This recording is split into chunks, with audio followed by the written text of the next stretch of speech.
भाषा लैंग्वेज। भाषा शब्द की उत्पत्ति पहास धातु से हुई है।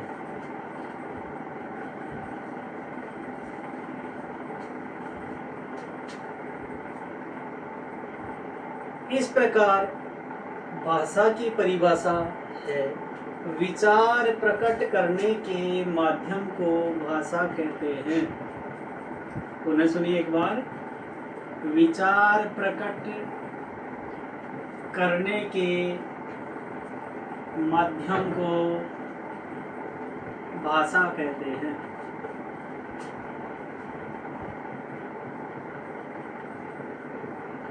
इस प्रकार भाषा संप्रेषण का एक माध्यम है। भाषा की विशेषता, भाषा की विशेषता मुख्य तौर पर भाषा की विशेषता है भाषा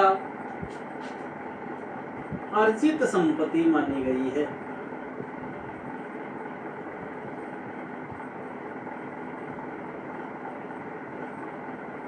यहाँ एक बात स्पष्ट करना चाहूँगा, बोली और भाषा, इन दोनों शब्दों में भी काफी अंतर है। बोली क्षेत्र विशेष के लोगों द्वारा बोली जाने वाली भाषा होती है, जबकि भाषा प्राणी के अंतः मौखिक या सांकेतिक विचार को प्रकट करने का माध्यम है। नंबर 2, भाषा का अंतिम स्वरूप होता है। भाषा का अंतिम स्वरूप निर्धारित होता है। नंबर 3, भाषा एक सामाजिक प्रक्रिया है। भाषा एक सामाजिक प्रक्रिया है।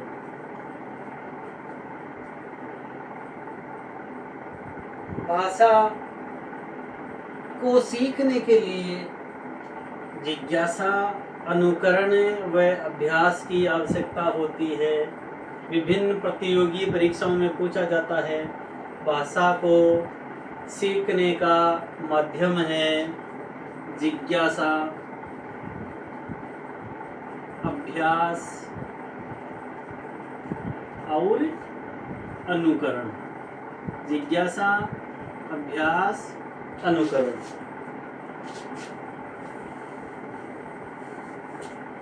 अब बात करते हैं भाषा के प्रकार। राष्ट्रभाषा, राजभाषा।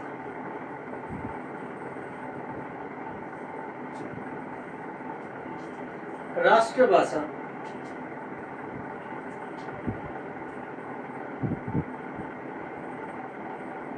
किसी देश के बहुसंख्यकों द्वारा बोली जाने वाली भाषा राष्ट्रभाषा कहलाती है। पुनः सुने, किसी देश के बहुसंख्यक लोगों द्वारा बोली जाने वाली भाषा राष्ट्रभाषा कहलाती है। राजभाषा किसी देश का सरकारी कामकाज जिस भाषा में करने का निर्देश संविधान के प्रावधान द्वारा किया जाए। पुनः सुनिए, किसी देश का सरकारी कामकाज जिस भाषा में करने का निर्देश संविधान के प्रावधान द्वारा किया जाए, राजभाषा कहलाती है। यहाँ एक बात समझने की है, राष्ट्रभाषा और राजभाषा में अंतर।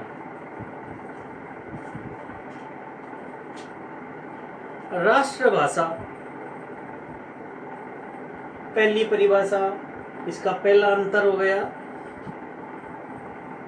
जिस देश के बहुसंख्यकों द्वारा बोली जाने वाली भाषा राष्ट्रभाषा, जबकि किसी देश के सरकारी कामकाज जिस भाषा में करने का निर्देश संविधान के प्रावधान द्वारा किया जाए राजभाषा। राजभाषा संविधान द्वारा स्वीकृत है।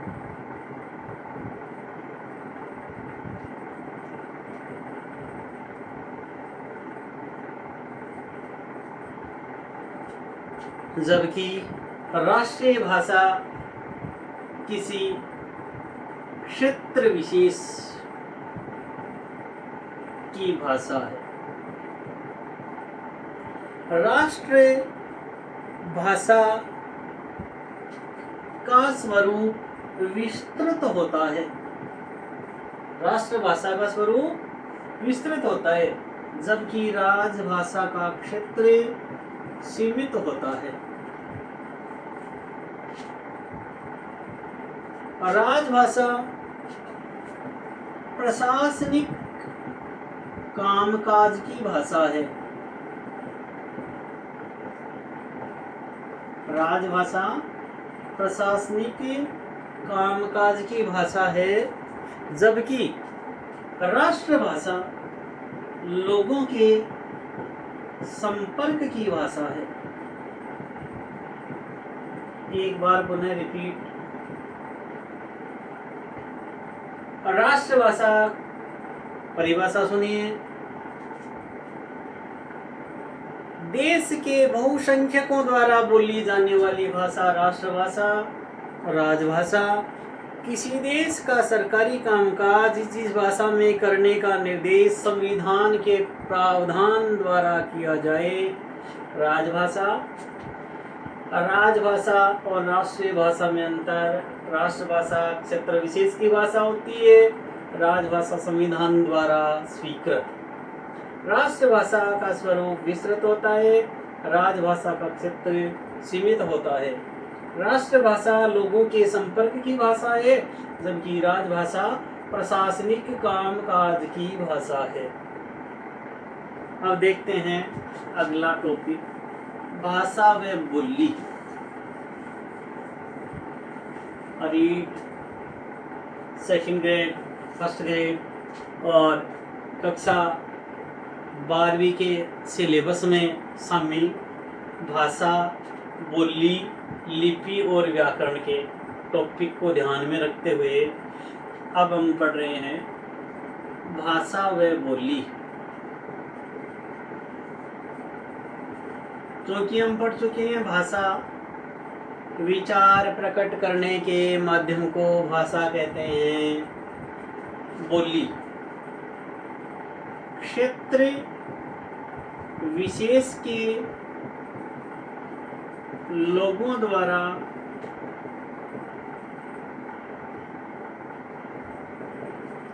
बोली जाने वाली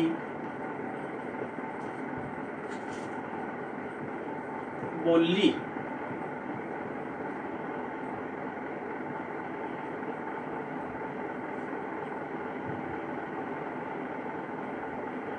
भाषा व बोली में अंतर।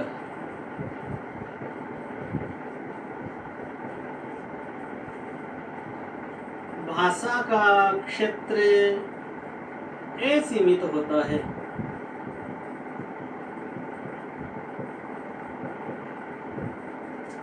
जबकि बोली का क्षेत्र सीमित होता है।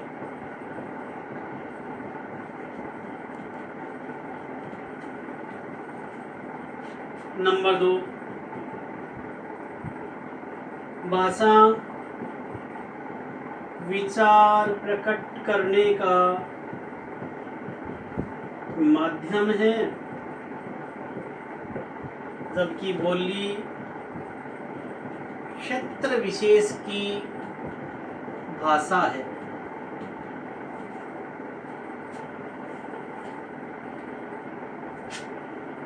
भाषा जैसे हिंदी, अंग्रेजी, संस्कृत आदि। बोली बात करते हैं भारत की, तो भारत में संविधान द्वारा 22 भाषाओं को अब तक मान्यता दी जा चुकी है। इन्हीं भाषाओं में अनेक बोलियां अथवा उपभाषाएं होती है। जैसे राजस्थानी भाषा में मारवाड़ी, मेवाड़ी, मेवाती, अहीरवाटी, शेखावाटी, ढूंढाड़ी आदि। भाषा व बोली के बाद अगला टॉपिक लेते हैं लिपि।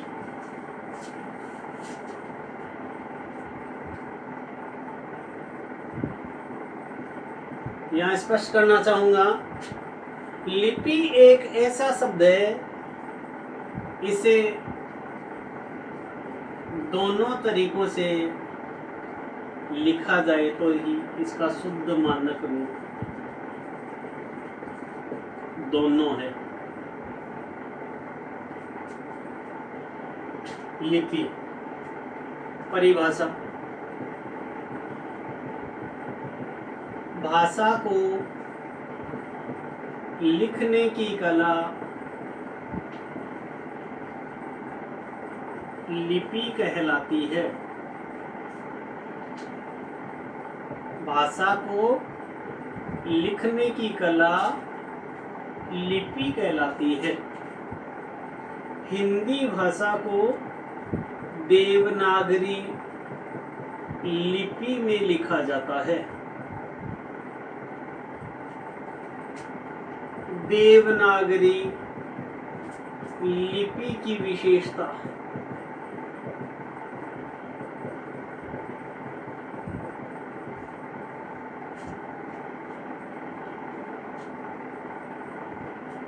क्योंकि भाषा, बोली, लिपि और व्याकरण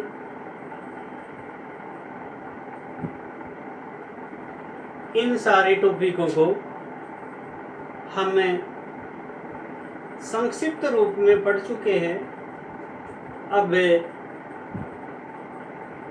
विभिन्न प्रतियोगी परीक्षाओं में जिन बिंदुओं का समायोजन होता है, इस हेतु हम इस देवनागरी लिपि का विस्तृत रूप, बोली और भाषा के विस्तृत रूप को पढ़ेंगे आने वाले अगले वीडियो में।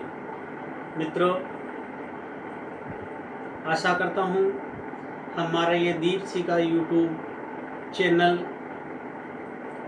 हिंदी भाषा के अध्ययन को आसान बनाने के लिए एक छोटा सा प्रयास है।